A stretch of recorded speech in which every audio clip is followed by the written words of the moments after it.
Depois disto, o Senhor designou outros 70 e os enviou de 2 em 2, para que precedessem em cada cidade o lugar onde estavam para ir. E lhes fez a seguinte advertência: a seara é grande, mas os trabalhadores são poucos. Rogai, pois, ao Senhor da seara que mande trabalhadores para a sua seara. E eis que eu vos envio como cordeiro para o meio de lobos.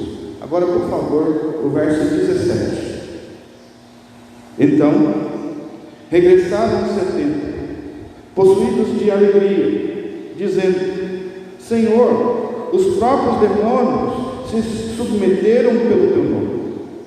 Mas ele lhes disse: eu vi Satanás caindo do céu como um relâmpago. Eis aí vos dei autoridade para pisar em serpentes e escorpiões e sobre todo o poder do inimigo, e nada, absolutamente, vos causará dano. Não obstante, alegrai-vos, não porque o Espírito vos submete, e sim porque o vosso nome está arrolado nos céus. Esse texto do Evangelho de Mateus, capítulo 10, essa pano de fundo aí da missão dos 70, onde Jesus faz uma grande advertência. A advertência é: a seara é grande, mas os trabalhadores são poucos. Eu sei que muitos de nós já até ouvimos esse versículo e muitos até entendem esse versículo como um verso que nos chama então para servir ao Senhor, pregar a mensagem do Senhor, levar o reino de Deus adiante. Isso eu queria que nós nessa manhã fizéssemos algumas observações importantes, porque dentro daquilo que nós estamos dispostos a obedecer como mandato de Deus para a nossa vida, como realmente uma decisão, como realmente algo que possa transformar não só a nossa vida, mas como a vida de outras pessoas, de muitos outros. E a Bíblia, ela está repleta de pessoas que tomaram decisões ou que tiveram uma iniciativa de que mudaram pessoas, países, gerações, mudaram situações, mudaram guerras.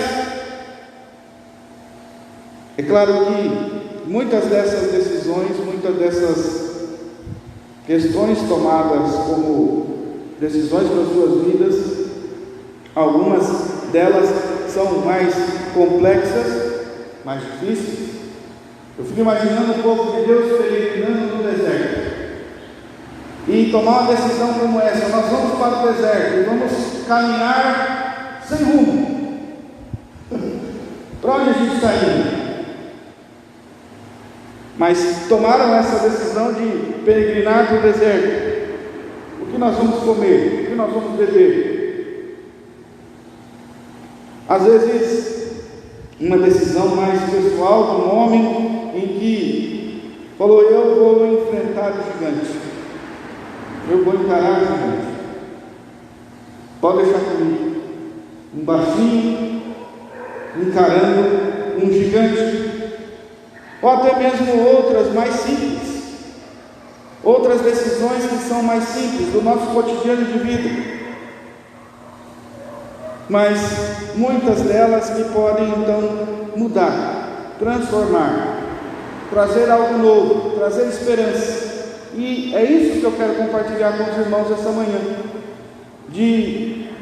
do nosso posicionamento diante do reino de Deus, da grandeza de Deus, da palavra de Deus, e aquilo que nós temos feito, as decisões que nós temos tomado, tem realmente sido relevante, tem trazido transformação, tem trazido mudanças para as nossas vidas, e para a vida daqueles que estão à nossa volta. Nós erramos ao pensar que decisões que são tomadas com base em nossa vontade, achamos que por muitas vezes não são tão importantes assim. Apesar da nossa vontade fazer um papel fundamental em nossas vidas, frequentemente ela não se mostra forte o suficiente para realmente nos guiar numa decisão acertada e transformadora. Quantas vezes, amados irmãos, nós temos um desejo no coração, uma vontade sincera de fazer algo até notadamente importante, até notadamente relevante, mas chega no momento em que nós iremos fazer e nós não fazemos. E nós não fazemos. E diante aqui do texto lido, desse pequeno pedaço que lemos de Lucas 10, o Senhor Jesus então está comissionando esses homens para irem e testemunharem e falarem daquilo que eles tinham visto e ouvido. E o Senhor Jesus então aqui os orienta como é que eles têm que fazer isso, de que maneira que eles têm que fazer isso, e que exigiria deles muito trabalho, muita disposição. E logo em seguida nós vimos eles retornando com alegria no coração, possuídos de alegria, diz o verso 17, daquilo que o Senhor Jesus então mandou eles irem fazer. Eu não sei aqui quantos aqui têm a experiência de conhecer algo novo, de entender algo novo, até mesmo empreender uma viagem em um lugar desconhecido, e quando você regressa desse lugar, você tem muito a contar, tem muito a dizer, não é verdade?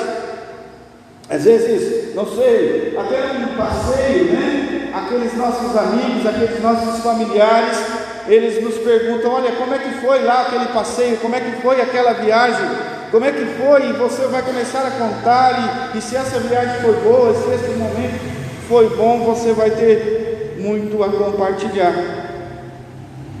E aqui no Evangelho de Lucas, esses homens então estão regressando de uma ordenança divina de ir e testemunhar, de anunciar aquilo que eles tinham visto, ouvido, e cumprirem exatamente da maneira que o Senhor Jesus os tinha o colocado. E notadamente percebemos que houve então uma transformação. Houve então uma experiência profunda da parte desses que são designados então discípulos, designados então homens que estavam anunciando e cumprindo essa ordem de pregar, de levar a mensagem como trabalhadores, como aqueles que estão cumprindo como servos do Senhor Jesus, o ide. E com base nisso, irmãos, pensando aqui no que nós podemos então tirar de lição para as nossas vidas, decisões que são tomadas com base naquilo que determina os princípios que nós temos, que resume o nosso sentido de vida, que nos impulsiona a coisas improváveis. Lucas capítulo 10 nos traz esta lição, e eu quero ler mais um texto aqui de Lucas, que é a partir do verso 25, do mesmo capítulo 10. Então, a palavra de Deus diz a partir do verso 25: eis que um certo homem, intérprete da lei, se levantou com o intuito de pôr Jesus à prova e disse: mestre, que farei para herdar a vida eterna? Então Jesus lhe perguntou: o que está escrito na lei? Como interpretas? A isto ele respondeu: amarás o Senhor teu Deus de todo o teu coração, de toda a tua alma, de todas as tuas forças e de todo o teu entendimento, e amarás o teu próximo como a ti mesmo. Então Jesus lhe disse: respondeste corretamente, faze isto e viverás. Ele, porém, querendo justificar-se, perguntou a Jesus: quem é o meu próximo? Jesus prosseguiu dizendo: certo homem descia de Jerusalém para Jericó, e veio, pois, de tudo lhe roubaram, lhe causaram muitos ferimentos, retiraram-se, deixando-o semi-morto. Casualmente descia um sacerdote por aquele mesmo caminho, e vendo-o, passou de largo. Semelhantemente, um levita descia por aquele lugar, e vendo-o também, passou de largo. Certo samaritano que seguia o seu caminho, passou-lhe perto, e vendo-lhe, compadeceu-se dele. E chegando-se, pesou-lhe os ferimentos, aplicou-lhes óleo e vinho, e colocando sobre o próprio animal, levou-o para uma hospedaria e tratou dele. No dia seguinte, tirou 2 denários e entregou ao hospedeiro, dizendo: cuida deste homem, e se alguma coisa gastares a mais, eu te indenizarei quando voltar. Qual desses 3 te parece ter sido o próximo do homem que caiu nas mãos dos salteadores? Respondeu-lhe o intérprete da lei, o que usou de misericórdia para com ele. Então lhe disse: vai e procede tu de igual modo. Interessante então que o contexto desta parábola, desta figura de linguagem aqui usada, esse exemplo usado aqui pelo Senhor Jesus no Evangelho de Lucas, é de uma situação então de um povo, de um grupo de pessoas, de um grupo de discípulos que obedeceram então de ir e testemunhar e falar de Jesus. Então eles regressam desse local animados, alegres, felizes, e o Senhor Jesus então passa a ser indagado aqui no verso 25. E nessa indagação nós temos aqui o mandamento do Senhor, que é: amarás o Senhor teu Deus e amarás o seu próximo como a ti mesmo. E dentro dessa história nós temos aí então esses personagens distintos na estrada de Jerusalém para Jericó. Esses personagens que ali representando as realidades culturais daquele período, daquela época. Haviam esses personagens, o necessitado caído ao longo do caminho, o sacerdote, o levita e por fim o samaritano. E talvez nesse pequeno relato, nessa pequena história, nós possamos encontrar o reflexo da nossa própria humanidade. Talvez possamos encontrar o reflexo daquilo que nós somos diante de Deus. E nós então podemos, nesta caminhada do samaritano, que é a caminhada de Jesus Cristo, compreender um pouco então deste ir e saber que a seara é grande e os trabalhadores são poucos. A primeira situação que nós encontramos então são as pessoas que precisam ser entendidas. E uma coisa importante nós colocarmos aqui, que pessoas, indivíduos, são mais importantes do que coisas e compromissos. Vou repetir: pessoas são sempre mais importantes do que coisas e compromissos. O sacerdote e o levita possuíam uma função para a qual foram chamados. Eles eram homens separados para o serviço do reino e ocupados com as coisas do reino. Talvez o sacerdote e o levita possuíam até um salário. Talvez o sacerdote e o levita, nessa estrada aí, nesse caminho, estavam comprometidos demais e havia um público que os aguardava. E as suas funções eram muito importantes naquilo que eles iam realizar. Nós podemos observar que esses homens eram homens de culto, ou das celebrações, das cerimônias religiosas. Esses homens, tanto o sacerdote como o levita, estavam, porém, sempre preocupados com os seus cumprimentos daquilo que lhe era colocado a cada um, da sua própria agenda.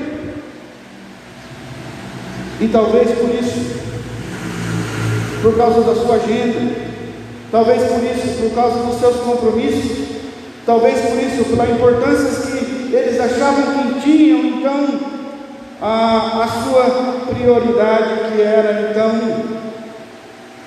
amar a Deus acima de todas as coisas e amar ao próximo como a si mesmo, a vida se perdeu.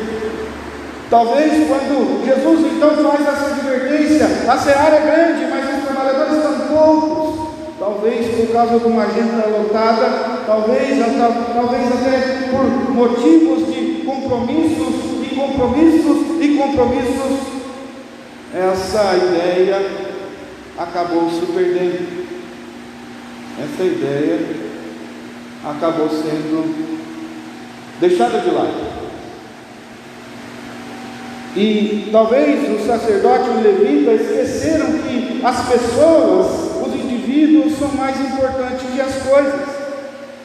Talvez nós, irmãos, como igreja, precisamos entender quando Jesus diz: o que vale uma alma, o que é uma alma, vale mais do que o mundo inteiro. Verdades bíblicas para o nosso coração, de que pessoas então são mais importantes do que os nossos compromissos. E nessa sociedade que vivemos, em que tudo tem que ser muito rápido, né?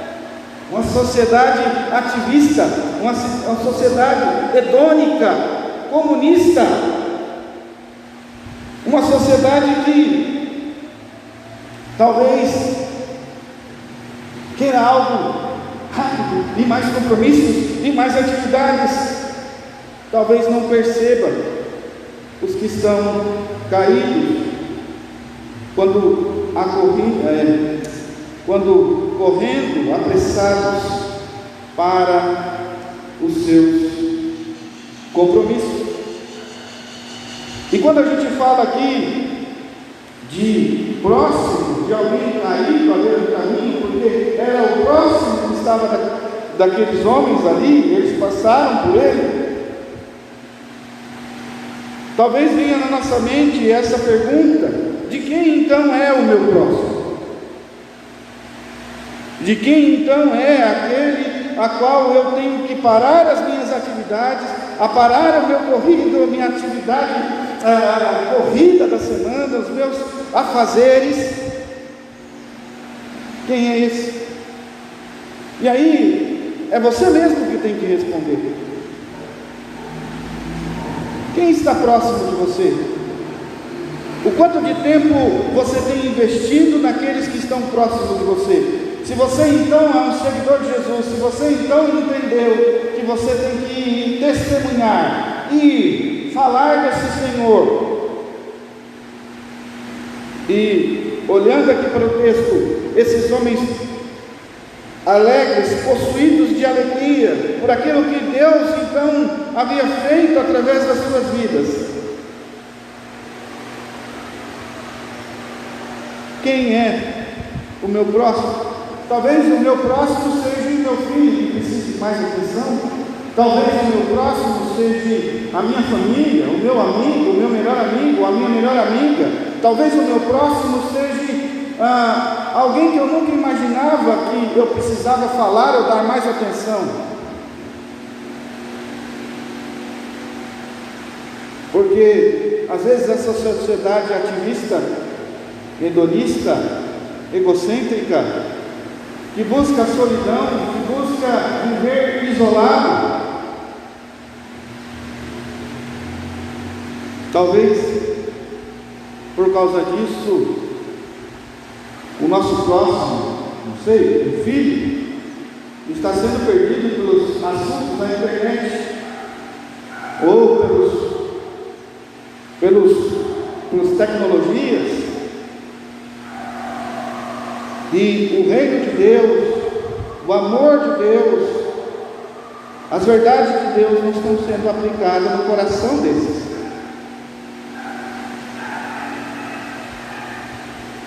Eu sei, amados irmãos, que nós estamos compreendendo e entendendo que se pertencemos ao Senhor Jesus,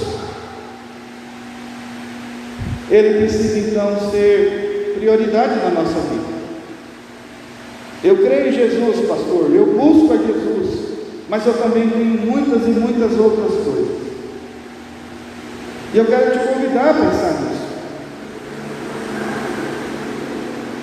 O próprio Senhor Jesus nos adverte nas bem-aventuranças, o próprio Senhor Jesus nos adverte nos evangelhos, dizendo então que nós precisamos buscar em primeiro lugar o reino de Deus.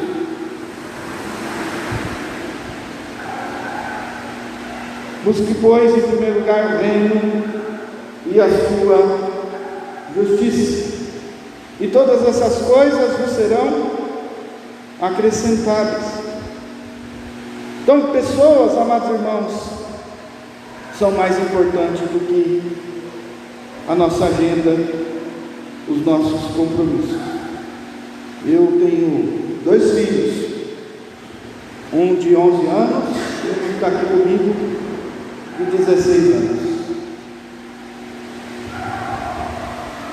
E eu quero investir neles, porque eles estão próximos de mim todos. Nós moramos na mesma casa, compartilhamos as mesmas coisas, e eu preciso gastar tempo com eles. Eu preciso investir as coisas do reino na vida dos meus filhos.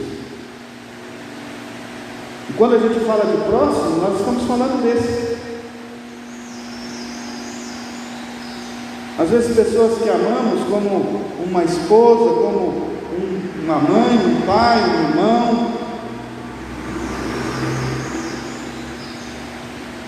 talvez precisamos de que gastemos um pouco mais de tempo.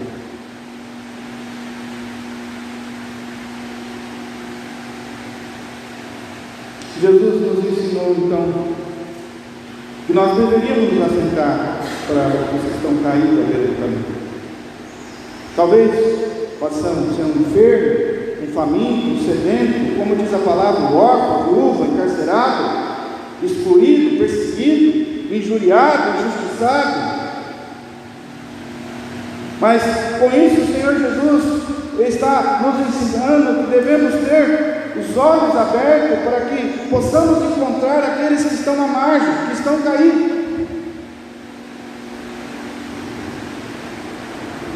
Mais uma vez eu volto a repetir que indivíduos, pessoas são mais importantes do que coisas. A segunda coisa que eu queria compartilhar com os irmãos essa manhã é que nós temos que ter e entender que a aprovação de Deus é imensuravelmente melhor do que a aprovação de homens. E que, meus irmãos, nós podemos entender olhando para esse texto. Não cai bem para um samaritano ajudar um judeu, opressor do seu povo. E certamente, amados irmãos, ajudar o inimigo não lhe traria aplauso, não traria reconhecimento, não traria a ele glória.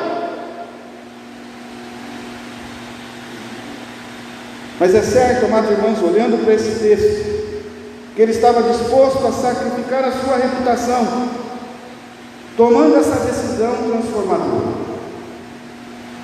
parar onde ninguém parou, ajudar onde ninguém ajudou, ajudar o opressor do seu povo.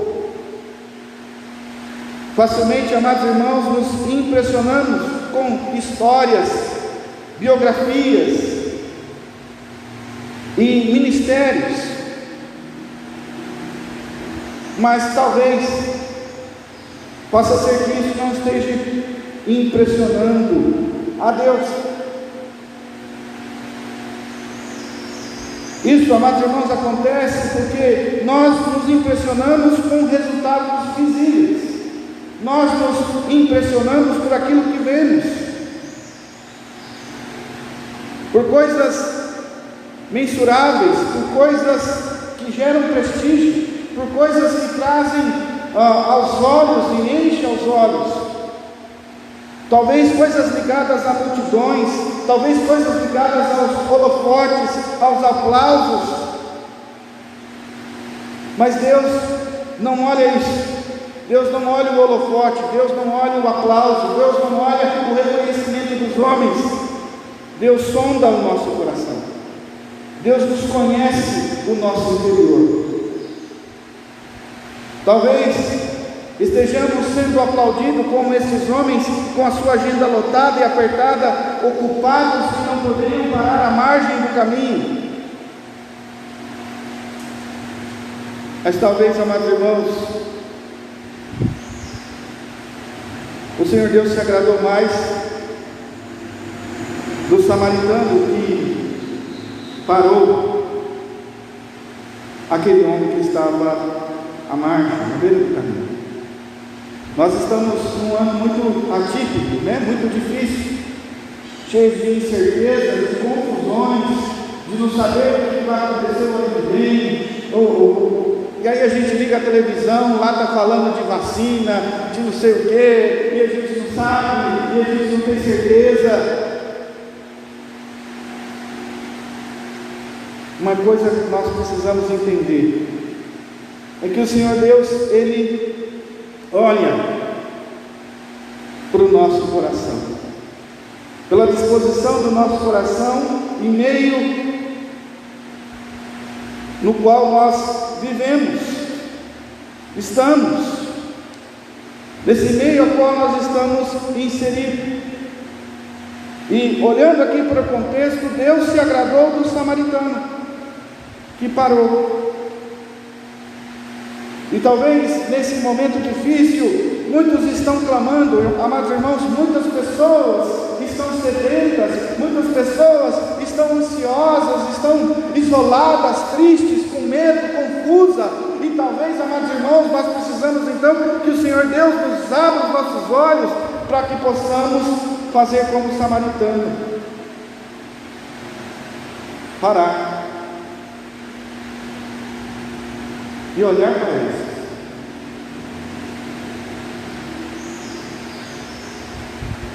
Não porque nós somos os melhores, mas porque nós compreendemos então o mandato do Senhor, porque nós então compreendemos o mandamento do Senhor Jesus.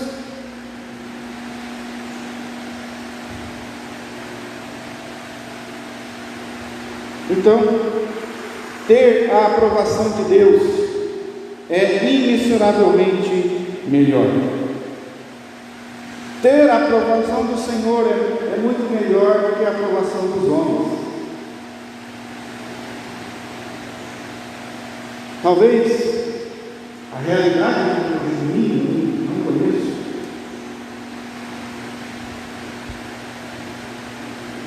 mas existe aqui uma realidade difícil, mas que nós aqui como igreja de Mantiqueirinho, os irmãos aqui como igreja de Mantiqueirinho, possam estar com os olhos abertos para esses que estão às margens, para esses que estão necessitando de um desgaste maior da nossa parte.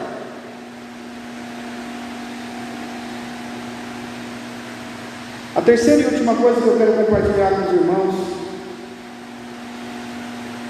é: somos quem Deus pensa que somos. Identidade é um elemento que contribui tremendamente para nossas tomadas de decisões diárias. É interessante porque às vezes nós podemos adquirir conhecimento, mas a prática desse conhecimento é que vai dizer quem somos. A prática e a busca da prática desse conhecimento que vai dizer, não, realmente ele fala e ele vive. Realmente ele diz e realmente ele ama. Ele realmente diz que é assim e realmente age dessa maneira. É interessante, porque então isso vai nos dizer quem somos. Ou seja, esse Senhor, o nosso Deus, vai dizer quem somos. E é preciso, amados irmãos, sabermos quem nós somos. É certo, amados irmãos, que nós não somos o que pensamos, pois a forma que nós nos olhamos, amados irmãos, é uma forma não perfeita. Nós somos pecadores, nós somos imperfeitos aos olhos do Senhor. Foi lido aqui que nós somos justificados. Foi lido aqui em Romanos capítulo 6 que nós somos lavados, transformados. Mas nós não somos perfeitos. E como é que algo imperfeito vai encontrar aquilo que é perfeito?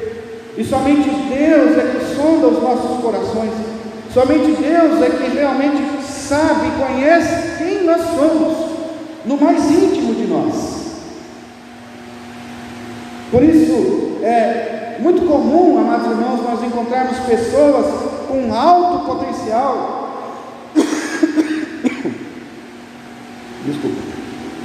com alto potencial, mas que se veem como fracassados ou incapazes.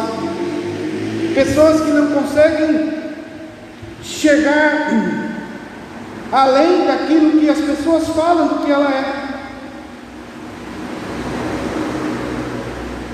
Talvez nós pensamos que somos aquilo que os nossos amigos dizem que somos, ou os nossos familiares, ou os nossos amigos, parentes, mas todos esses nos conhecem de maneira limitada. Todos esses nos conhecem, ou seja, na medida que nós nos mostramos a essas pessoas. E às vezes nós ditamos a nossa vida, irmãos, pelo que os outros falam, pelo que os outros dizem, pelo que as pessoas vivem, pelo que as pessoas estão vivendo no momento.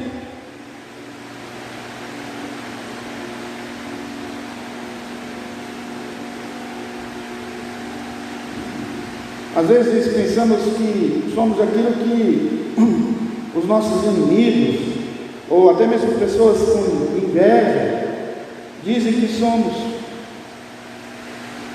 Mas, olhando, irmãos, para o texto, na palavra de Deus aprendemos que somos quem diz Deus que somos.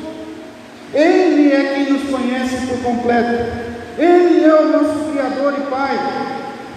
Para aquele samaritano, sua história dizia: você é inimigo daquele. Você tem que aproveitar o momento, porque esse que está caído à beira do caminho é seu inimigo, e ele está quase morto ali. Talvez nesse momento do samaritano ali fosse um momento propício para um revanche, propício para uma vingança. Que morra, que fique morto, que se exploda. Mas parece que aquele samaritano, ele possuía uma imagem real de si mesmo. Parece então que esse samaritano, ele tinha uma autoimagem, que além da história contada pelos seus pais, ou pela sociedade, ou pelo contexto a qual ele vivia, ou pelo seu sobrenome, ou pela sua família, Ele agiu como alguém que crê na sua identidade, e na sua identidade é definida por Deus. Talvez a sua história lhe diga coisas tristes a seu respeito. Talvez os seus pais, amigos, inimigos, os fatos da vida ou o seu próprio inconsciente colaborem para contribuir que você tenha uma autoimagem negativa e destrutiva ou simplesmente real. Mas a palavra de Deus nos diz, porém, para que somos mais do que podemos pensar e sonhar, que temos uma nova identidade, as coisas velhas se passaram e tudo se fez novo. O próprio Senhor Jesus diz então que agora nós temos uma nova vida, uma vida abundante. E aqueles então que descobrem que são de Cristo, e aqueles então que têm a convicção de que têm a identidade, de que são do Senhor, que são a imagem e semelhança do seu Filho, que realmente compreende, sede meus imitadores, porque eu sou o imitador de Cristo Jesus. Talvez assim então possamos dizer que nós somos a imagem e semelhança de Deus. Talvez assim podemos dizer, nós somos imperfeitos, mas buscando o aperfeiçoamento em Cristo Jesus. Talvez ainda nos conhecendo, buscando saber quem somos, mas dispostos a realmente compreender, ao olhar alguém caído à beira do caminho e se colocar no lugar desse. Porque assim nós estaremos cumprindo o mandamento: amar a Deus, compreender quem somos e amar o próximo.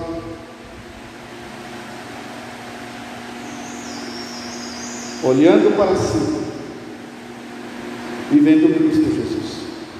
Porque é isso que os discípulos fizeram na missão dos 70. É isso que Cristo disse a eles: olha, eu lhes dei autoridade. Olha, eu estava vendo, e eu vi Satanás caindo como um relâmpago.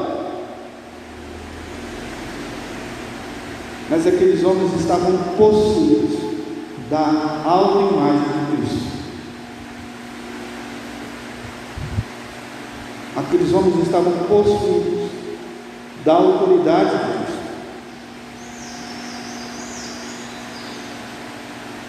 Que hoje, nessa manhã, possamos então entender quem diz que eu e você é a própria palavra de Deus, é o próprio Senhor. Que o Senhor Deus possa nos ajudar a tomarmos decisões que transformam, que mudam, que sejam realmente importantes, que sejam realmente relevantes, que sejam realmente instrutivas, edificadoras para o corpo e para a igreja de Cristo. Deus tenha misericórdia de nós, que possamos então amar ao próximo, investir tempo no nosso próximo, com todo o nosso coração, com toda a nossa força, com todo o nosso entendimento. Que Deus tenha misericórdia de nós. E o mais bom de tudo isso é que hoje nós estamos diante da mesa do Senhor. Hoje nós estamos diante desse momento propício a fazermos uma autoanálise, uma autoavaliação, um autoentendimento de quem nós somos em Deus. E o Senhor Jesus, na noite que foi traído, tomou o pão, tendo dado graça, o partiu e disse: isto é meu corpo que é dado por vós, fazer isto em memória de mim. Por semelhante modo, depois de haver ceado, tomou também o cálice, dizendo: este cálice é a nova aliança do meu sangue, Fazer isso todas as vezes que beberes em memória de mim. Porque todas as vezes que comeres este pão e beberes do cálice, anunciai a morte do Senhor até que ele venha. Por isso, aquele que comer o pão ou beber o cálice do Senhor indignamente será réu do corpo e do sangue do Senhor. Pois quem come e bebe sem servir o corpo, come e bebe o juízo para si. Então hoje nós estamos aqui em cumprimento, em obediência à palavra de Deus, em cumprimento ao mandato do Senhor Jesus. Fazer isto em memória de mim. Então hoje nós estamos aqui cumprindo a ordenança do Senhor, ordenança sagrada, né? Esse sacramento. E a ideia de sacramento é exatamente essa: ordenança dada pelo próprio Deus. Não foi invenção do homem, não foi a igreja, olha, tem que tomar ceia. Não foi um homem, um filósofo, um pensador que disse, olha, tem que tomar ceia. Foi uma ordenança dada pelo próprio Senhor Jesus Cristo. E Ele nos deu duas: essa ceia, e também nos ordenou a batizar em nome do Pai, do Filho e do Espírito. Duas ordenanças dadas por Cristo. E hoje nós estamos então diante, posso tirar aqui? Então nós estamos aqui diante desses elementos. Algumas religiões dizem que o pão se transforma em uma substância. E dizem que o suco de uva aqui se transforma em substância, sangue e carne. Algumas religiões dizem isso. Algumas religiões dizem que não se transforma, mas se contém.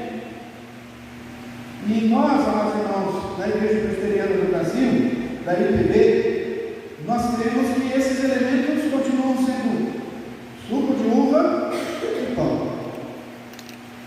Eles não se transformam. Mas que há uma relevância tão importante para nós, porque nós então estamos à mesa com o próprio Senhor Jesus conosco à mesa.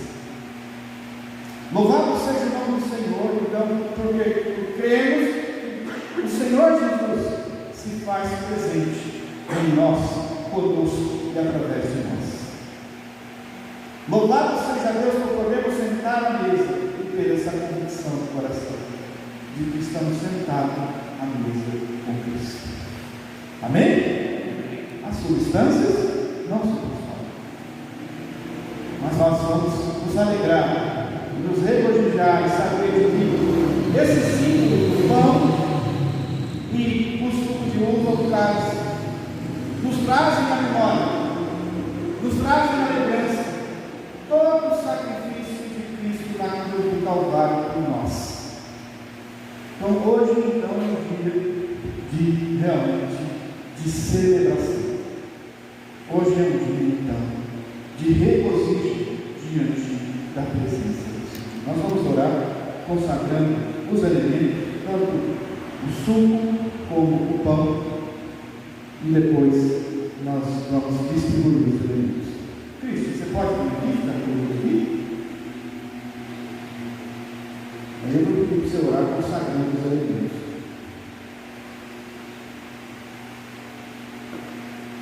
Amém.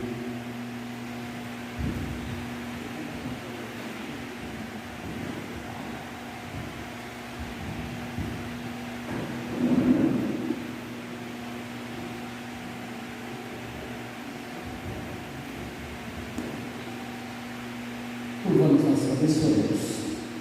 Senhor Deus, Pai Todo-Poderoso, aqui nós estamos, Senhor, diante da tua mesa, ó Pai amado, com os elementos, ó Pai, o pão, suco da uva, ó Pai querido, nós consagramos, Senhor, Pai eterno, para, como simbolismo, Senhor, daquilo que o Senhor fez, a tua morte, o teu sacrifício, a tua ressurreição. Ó Deus amado, nós consagramos o nome do teu Filho amado Jesus, os elementos, ó Deus amado, que será distribuído, ó Pai, representando o pão como teu corpo. suco da uva como teu sangue derramado, Senhor. Ó Pai eterno, receba, ó Deus amado, no nome do teu Filho amado Jesus Cristo, nós oramos, te agradecemos. Amém. Nós vamos bendizer ao Senhor com o hino. E enquanto nós bendizemos ao Senhor com o hino, 269, hino 269, quando nós cantamos esse hino, os elementos vão ser distribuídos, tá? E você que for receber os elementos da ceia, eu vou pedir a gentileza, você que participa da ceia, que está em plena comunhão com a igreja, mesmo você oriundo de uma outra igreja, mas se você está em plena comunhão com a sua igreja, e lá confessa Jesus Cristo como único e suficiente Salvador, você também está convidado a cear conosco.